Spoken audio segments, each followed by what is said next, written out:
Hi everyone, welcome back.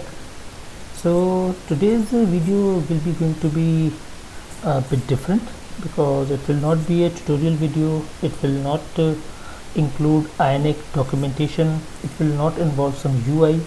In fact, today's video will be a review video. We have done a lot of code until now, from video number 5 to video number 27. We have made a home page and a product details page, then we have added toolbar and sidebar, a list, and then an iron card. We have used some Angular features as well. We have used a lot of different properties of different UI components.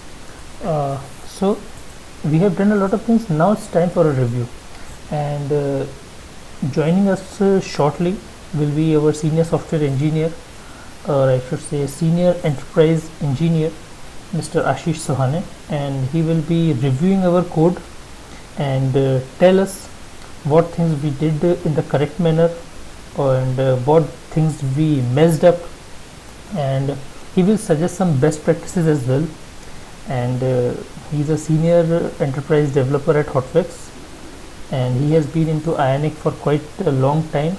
He has developed some really good applications into Ionic, and it's really an honor that our work is going to be reviewed by such a senior developer. So guys, stay tuned as he joins us in just short moment of time. Thank you.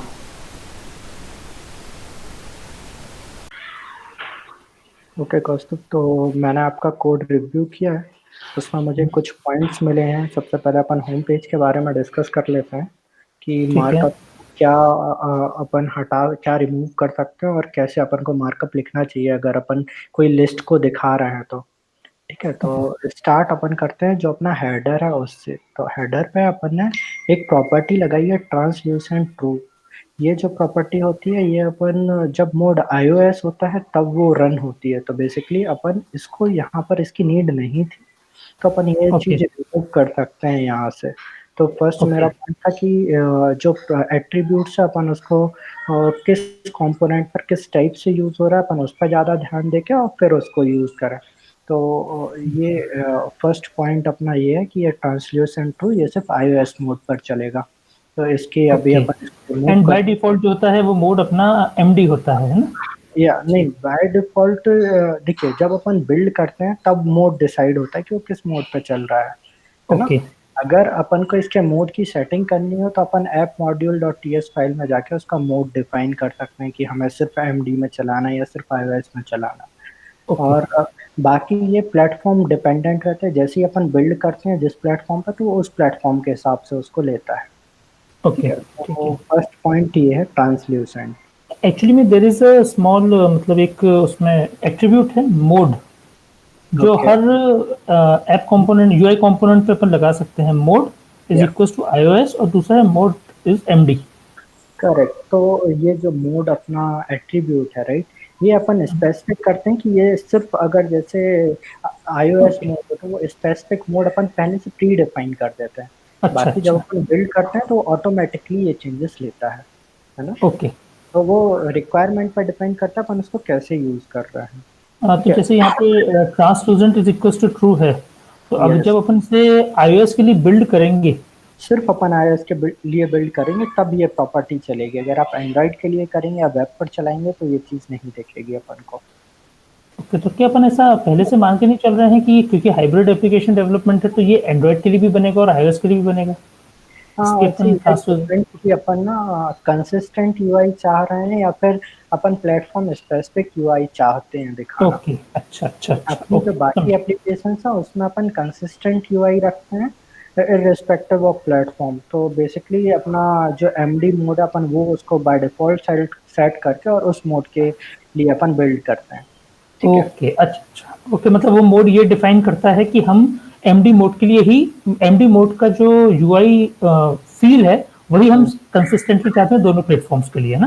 Correct yes, ठीक है, got it. ठीक है। अब जो second point है मेरा वो ये है कि जैसे अपन ने ng कंटेनर यूज किया है अपन ने और इसके अंदर ng if लगाया है, तो एक एक फर्स्ट पॉइंट ये चीज करेक्ट है कि अपन एनजीएफ और एनजी4 एक साथ यूज नहीं कर सकते, बट अपन को ये देखना होगा कि कहाँ अपन को एनजी4 लगाना है और कहाँ एनजीएफ लगाना है। फॉर हम्म, एग्जाम्पल जैसे अपन ये इटरेशन कर रहे हैं, राइट, तो यहाँ हम्म, अपन ने एनजी4 लिस्ट पे लगाया, इसका मतलब पूरा लिस्ट इटरेट हो रहा है। तो इफ अगर ओके, अपने पास मल्टीपल आइटम्स, मतलब जितने भी अपने पास प्रोडक्ट आ रहे हैं उतने लिस्ट वो क्रिएट कर रहा है। तो ओके, बेसिकली ये जो अच्छा, अच्छा। कंडीशन, ये जो अपना इटरेशन है वो अपना आयन आइटम पर होगा, और हम्म, ये जो अपन कंडीशन है इसको अपन आयन ओके, लिस्ट पर यूज कर सकते हैं। तो अपना ये दोनों केसेस हैं वो फुलफिल हो जाएंगे यहाँ पर। ओके, ठीक है। मतलब ऐसा हो रहा है यूआईपी की जो आयन लिस्ट है वही बार बार, मतलब अगर 10 प्रोडक्ट है तो आयन 10 आयन लिस्ट बन गई है वहां पर एक एक आइटम करेक्ट। के साथ, है ना? ओके, ओके, ये हाँ। गलती हो गई है ना? ओके, तो और अब जब अपना एस टाइप से एक मार्कअप हो जाएगा तो फिर अपन यहाँ से एनजी कंटेनर हटा सकते हैं, क्योंकि अब इसका कोई यूज नहीं है। बेसिकली ओके, अपने जो एनजी कंटेनर लगाया था वो उस इफ कंडीशन को सेटिस्फाई करने के लिए लगाया था, कि इफ यस। कंडीशन कैसे लगाएंगे, है ना। तो ये हाई लेवल हो गया। अब अगर जैसे अपन थोड़े से अंदर जाते हैं तो एक चीज मैंने यहाँ पर नोटिस करी थी। ओके, ये जो हमने लेबल यूज किया है नेम के लिए, और जो लेबल अपन ने यूज किया है प्राइस के लिए, तो अपने यहाँ पर रिक्वायरमेंट, जैसे कि अपन ने यूआई में देख रहे हैं, अपन अपने यहाँ रिक्वायरमेंट ये है कि अपन को ये जो नेम है इधर, ये वो प्राइमरी इंफॉर्मेशन है अपनी, मतलब उस ओके, कार्ड पर जो इम्पोर्टेंट इंफॉर्मेशन है वो है प्रोडक्ट का नेम, राइट। तो यस, जब अपन हाँ, को प्राइमरी इंफॉर्मेशन दिखानी हो तब अपन हेडिंग टैग्स का यूज करते हैं। तो बेसिकली हेडिंग टैग्स H1 से लेके H6 तक जो हेडिंग टैग्स होते हैं वो अपन यूज करते हैं। तो ज्यादातर अपन लोग H1 या H2 टैग यूज करते हैं प्रोडक्ट नेम के लिए, है ना। तो ओके, अपन वो यहाँ पर आयन लेबल की प्लेस पर यूज कर सकते हैं, ठीक है। और ये जो हमने रैप क्लास लगाया है, राइट, तो ये क्या करेगा कि अगर जैसे प्रोडक्ट नेम बड़ा होगा तो वो उसको रैप कर देगा, ठीक है। तो जब अगर जैसे अपना एक लिस्ट है, तो कुछ नेम हो सकता है ज़्यादा बड़े हों और कुछ नेम हो सकता है बहुत शॉर्ट हों। तो अगर लॉन्ग लॉन्ग स्ट्रिंग है, उस केस में अपनी जो लिस्ट दिखेगी वो इनकंसिस्टेंट दिखेगी, मतलब कुछ एलिमेंट्स रहेंगे वो ज़्यादा बड़े दिखेंगे, कुछ एलिमेंट्स रहेंगे वो ज़्यादा छोटे दिखेंगे। तो ओके, अपन इस हिसाब पे एलिप्सिस यूज कर सकते हैं। तो अगर आप कुछ नहीं लगाओगे तो वो अपने आप एलिप्स कर देता ऑटोमेटिकली एलिप्सिस मिलेगा, हाँ। है। तो करेक्ट, तो अपन वो चीज यहाँ पर यूज करेंगे। अब इसके आशीष, बाद अभी अगर यहाँ पर अगर मैं आयन लेबल को रिप्लेस करके H1 लगा दूंगा तो क्या हम्म, एलिप्सिस शो होंगे? हम्म, शायद हेडिंग पर नहीं होंगे। इसके लिए अपन को उसको आयन टेक्स्ट डिफाइन करना पड़ेगा। इसके अंदर ओके, मतलब एक आयन टेक्स्ट करके एक एट्रीब्यूट होता है, ठीक हाँ, है। हाँ, वो ये करता है, वो बताता है कि ये टेक्स्ट यूज कर रहे हैं अपन। तो मैक्सिमम ओके, मतलब मोस्टली जब अपन कोई कलर यूज करते हैं या फिर कलर शो करना हो या फिर कुछ ऐसे टेक्स्ट ऑपरेशन परफॉर्म करने हो, तो उसके लिए अपन वो आयन टेक्स्ट यूज करके और उसको लगाते हैं। आयन टेक्स्ट एट्रीब्यूट जो है वो अब आयन टेक्स्ट एलिमेंट के रूप में हाँ कन्वर्ट हाँ, हो चुका है ना? Correct correct. तो हाँ, इधर हाँ, हाँ, पर ठीक है, हाँ, ओके, तो हाँ, हाँ, वो अपन मतलब करने के लिए देख सकते हैं ना कि कैसे ओके, क्या रिक्वायरमेंट हो सकता है। ठीक, लेकिन ठीक, जो ठीक। अपना प्राइमरी इंफॉर्मेशन है वो अपन हेडिंग टैग में दिखाते हैं, राइट। अब अब इसके बाद प्राइमरी हम्म, इंफॉर्मेशन से क्या मतलब है? जैसे प्राइमरी इंफॉर्मेशन मतलब जो नेम है वो प्राइमरी है, और अगर उसका डिस्क्रिप्शन हुआ तो क्या वो भी वो प्राइमरी है? उसका नहीं, देखिए जो उस कार्ड का सबसे मोस्ट इम्पोर्टेंट इंफॉर्मेशन होगा, लाइक जैसे कोई प्रोडक्ट है तो उसमें उसका सबसे इम्पोर्टेंट इंफॉर्मेशन उसका नेम है, उसका राइट। नेम तो है, वो हाँ। प्राइमरी इंफॉर्मेशन होगा जो उस प्रोडक्ट के बारे में अपन को बता रहा है, ओके, ठीक है। ठीक है। फिर बाकी तो वो सपोर्टिंग डिस्क्रिप्शन, मतलब जैसे डिस्क्रिप्शन है तो वो उसका सेकेंडरी होगा या फिर वो सपोर्टिंग टेक्स्ट है उसके लिए, राइट। सपोर्टिंग टेक्स्ट है, हाँ, हाँ, सही बात। वो जो ठीक है, प्राइमरी इंफॉर्मेशन है वो यहाँ पे नेम होगा। अब ठीक है। सेकंड चीज ये है कि जो अपन इधर प्राइस दिखा रहे हैं, तो जैसे आपने बताया था कि प्राइस अपन को यहाँ पे राइट साइड में शो करना है ना। ओके, जब अपन को ये राइट साइड में शो करना है तो इसके लिए अपन सेकेंडरी इंफॉर्मेशन के लिए आयन नोट यूज करते हैं, वो भी स्लॉट के साथ।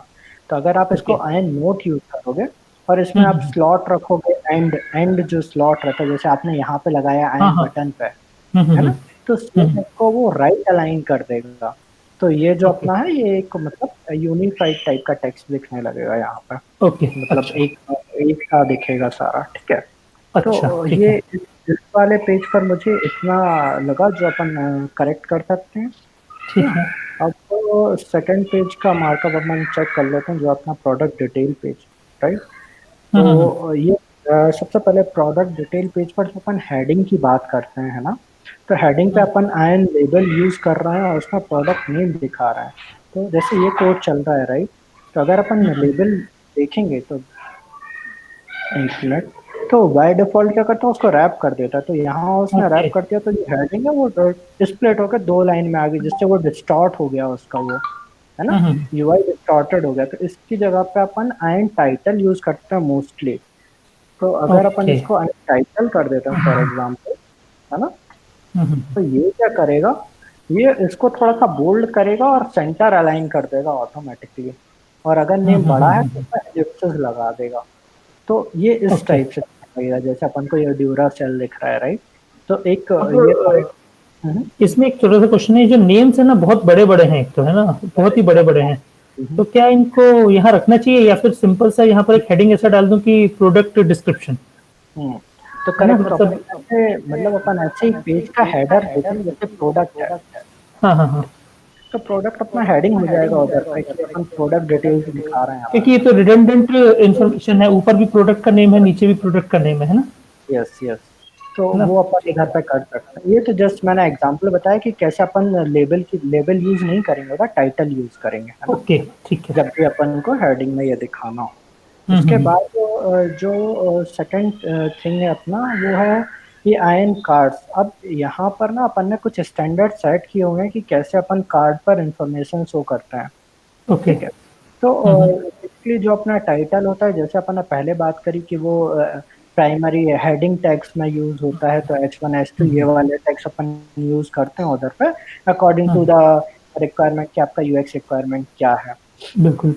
और सेम अपन सब टाइटल के लिए भी यूज कर सकते हैं। जैसे इधर पे अपन ओके। ने प्रोडक्ट टाइप दिखाया, तो जैसे ये अब मतलब उतना इम्पोर्टेंट इन्फॉर्मेशन नहीं है, इम्पोर्टेंट है but not that much important. Not bad. यहाँ पे अपन लेबल भी यूज कर सकते हैं, या फिर अपन मतलब इसको अगर हटा देंगे, कोई टैग यूज नहीं करेंगे, तब भी वो अच्छा। अपन को प्रॉपर ही दिखेगा, है ना। तो ओके। अगर आप ये ऐसे करके भी उसको देखोगे, तो ये नीचे आपको इधर पे दिखेगा, रिफ्रेश नहीं हुआ से।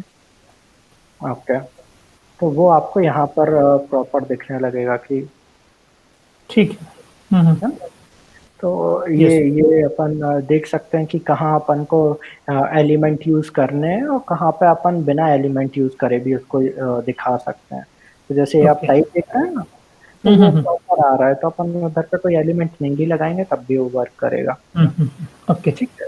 ओके। इसके बाद मुझे एक और देखा, जैसे ये अपने आयन लेबल में डिस्क्रिप्शन दिखाया है। अब मेरा कंसर्न यहाँ पे ये है कि ठीक है, अपन आयोनिक फाइल में आयन लेबल में टेक्स्ट दिखा सकते हैं बहुत सारा, लेकिन जो लेबल होता है वो एक स्पेसिफिक एक पर्टिकुलर इंफॉर्मेशन देता है कुछ टेक्स्ट के लिए, या कुछ एक सेक्शन के लिए, राइट। या फिर जैसे अपन कोई टेक्स्ट फील्ड के साथ यूज करते हैं, या फिर कोई सेक्शन के ऊपर जो हेडिंग रहती है वो अपन लेबल डाल देते हैं कि भाई ये वाली चीज है, ये सेक्शन है ये। तो उस काइंड ऑफ वर्क के लिए अपन ओके। यूज करते हैं। ओके। और जो डिस्क्रिप्शन है वो मतलब मल्टी लाइन डिस्क्रिप्शन हो सकता है, कि 5 लाइन भी हो सकती हैं, 10 लाइन भी हो सकते हैं। तो ठीक है। इस टाइप की चीज को हैंडल करने के लिए अपन नॉर्मल जो पैराग्राफ अपना टैग होता है, पी टैग होता है, वो अपन यूज करते हैं। ओके। ठीक है। तो ये ये कुछ पॉइंट लगे थे मुझे इसमें। और ओके। बाकी हाँ, मुझे एक और चीज लगी, जैसे अपन ने ये जो इधर पे नेविगेशन दिया हुआ है, डिफॉल्ट एचरेफ दिया है, और नेविगेट करने जैसे इस वाले पेज पर एचरेफ यूज किया है। तो हाँ इसकी हाँ। जगह पे अपन राउटर लिंक यूज करते हैं बेसिकली, बिकॉज एचरेफ जो है वो, अगर आप इससे पीडब्ल्यू एक बनाते हो, क्योंकि आयोनिक 5 पीडब्ल्यू का उसमें बेसिक सपोर्ट है, मतलब कि वो ओके। पीडब्ल्यू सपोर्ट करने ही मेनली आया है आयोनिक 5, राइट। तो उसमें अपन मल्टीपल लैंग्वेजेस सपोर्ट भी इसीलिए है। तो अगर आप जब पीडब्ल्यू बनाते हो, तो उसका एसईओ इम्प्रूव करने के लिए अपन ये एचरेफ यूज नहीं करते उधर पे, अपन राउटर लिंक यूज करते हैं, या फिर राउट यूज करते हैं, जो पर्टिकुलर मतलब लैंग्वेज लैंग्वेज डिफरेंशिएट करता है, अलग अलग हो जाता है कि रिएक्ट में कुछ और लिखते हैं और एंगुलर में कुछ और ओके। लिखते हैं। ठीक है। ओके, अभी तो HREF में ऐसा लिखा हुआ था एक्चुअली में कि इफ यू वांट टू हाँ, move to a specific URL you should use href, है ना। और मुझे करेक्ट, लगा कि शायद 2 पेजेस का ही है अभी, तो अपन href और डिफॉल्ट href का यूज कर सकते हैं, है बिल्कुल। ना। मतलब कर सकते हैं यूज, लेकिन अगर अपन बेस्ट प्रैक्टिसेस देखें और हम्म। या फिर अपन ये कहें कि मतलब परफॉर्मेंस वाइज देखें, तो वो एचआरएफ अपन रिमूव करके और राउटर लिंक यूज कर सकते हैं उसकी जगह पर। अच्छा अच्छा, ठीक है ठीक है, मैं राउटर लिंक को थोड़ा सा इम्प्लीमेंट करने की कोशिश करता हूँ, है बिल्कुल। ना। और ठीक है। हम्म। और हाँ ठीक है, बाकी तो ठीक है, बाकी तो ऐसा कोई। हाँ, ठीक बाकी है मुझे मुझे। ऐसे नहीं लगा, क्योंकि अभी अपन ने मतलब बहुत कम ही एलिमेंट यूज करें और बहुत स्ट्रेट फॉरवर्ड एलिमेंट यूज करें हैं हमने। तो अगर इस सर्विसेज देखें तो क्या सर्विसेज में सब सही चल रहा है क्या, जो सर्विसेज की फाइल है, फैच प्रोडक्ट आ, सर्विसेज। आप ये कौन सी वाली फाइल बोल रहे हो? सर्विसेज ये फोल्डर के अंदर। फैच प्रोडक्ट यहाँ पे सर्विस। हाँ। अब देखिए, हाँ जैसे यहाँ पर। ये तो ये है कि ये जैसे लोकल होस्ट से आपने कनेक्ट हाँ। किया हुआ, तो सबसे पहले तो इसको अपन इस टाइप से यूज नहीं करते। अपन क्या करते हैं बेसिकली कि एक ये बेस यूआरएल बना लेते हैं, और बेस ओके। यूआरएल जो कि वो हमेशा सेम रहता है। उसके बाद अपना एक रहता है and point, API and point. तो ठीक है। जब भी हमको एपीआई कॉल करना होता है तो अपन ये एंड पॉइंट पास करते हैं, तो ओके। उस एंड पॉइंट को लेके वो एपीआई कॉल होती है। ओके अच्छा अगर जैसे अच्छा। आप क्लाइंटेलिंग से रेफरेंस लेंगे, तो अपन ने उधर पे गेट और पोस्ट इस टाइप से मेथड, मतलब एक अपन ने जेनरिक हम्म। मेथड बना दिया है, और उस ओके। मेथड में अपन उसकी मेथड टाइप पास करते हैं कि ये गेट टाइप का या पोस्ट टाइप का है। उसके साथ ओके अपन इसका एंड पॉइंट पास करते हैं, और उसके बेसिस पर और उसके साथ पैरम्स पास करते हैं, और उस पूरे के बेसिस पर वो एपीआई कॉल करता है। ठीक है, अच्छा, मतलब आपका ये कहना है कि जो यूआरएल है ये बेस यूआरएल है और उसको अपन लोकल होस्ट 3030 कह सकते हैं, और जो गेट प्रोडक्ट्स और जो नीचे दूसरा मेथड है गेट प्रोडक्ट डिटेल्स, इसमें हम पास कर सकते हैं एंड पॉइंट्स, यस, है तो ना। ये एंड पॉइंट्स है बेसिकली। हाँ, हाँ हाँ हाँ तो हाँ ओके। इसको इसको अपन कर सकते हैं, तो यस। इसके लिए तो दो, हाँ ठीक है। ठीक है, तो वो इस समझ टाइप गया। से अपन सर्विसेज को लिखते हैं कि एक जेनरिक मेथड होती है और उसमें अपन पास करते हैं। ओके। तो है। तो एक बार जो मुझे मेन एप्लीकेशन है क्लाइंट टेलिंग, उससे थोड़ा सा रेफरेंस लेना चाहिए ना बेस्ट प्रैक्टिसेस के लिए। यस, यस, हाँ। उसमें अपन ओके। ने बहुत सारे इम्प्रूवमेंट्स किए हैं, और मतलब उसको एक स्टैंडर्ड जो है उस पर अपन ने उसमें स्टैंडर्ड्स फॉलो किए हैं, तो अपन उससे रेफरेंस ले सकते हैं। ओके ठीक यस। है। ठीक है, तो यहाँ इसमें भी जो डेटा आ रहा है वो अपने पास जेसन डाटा आ रहा है, और उसे अपन डीसीरियलाइज भी कर रहे हैं with the help of classes. अगर आप देखो ना, होम के ऊपर एक क्लासेस फोल्डर भी बना है, बट वो क्लासेस तो बना है, दिख कहाँ रहा है बोल आपको, रहे हैं आप? ये वाला। अपन ये ओके, डीसीरियलाइज। मतलब ठीक जो है, जेसन जैसे डेटा आ रहा है उसे मॉड्यूल्स लेने के लिए। बना के रखे हैं। अब ना ये मॉड्यूल्स की अलग डिस्कशन है, ये अपन बाद में करते हैं। एक्चुअली क्या बिल्कुल है, बिल्कुल, ये अपन बाद में करते हैं, ठीक है। है ना? अभी अपन थोड़ा सा मार्कअप पे ही कंसंट्रेट हाँ, करते हैं। अभी अपन मार्कअप पे ही कंसंट्रेट करते हैं, और ये मार्कअप को अपन सही करके और फिर अपन बिल्कुल। करते हैं यूज ठीक करते है हैं। ठीक ठीक है ठीक है, बिल्कुल। थैंक्स है, आशीष। ओके, थैंक्स कौस्तुभ।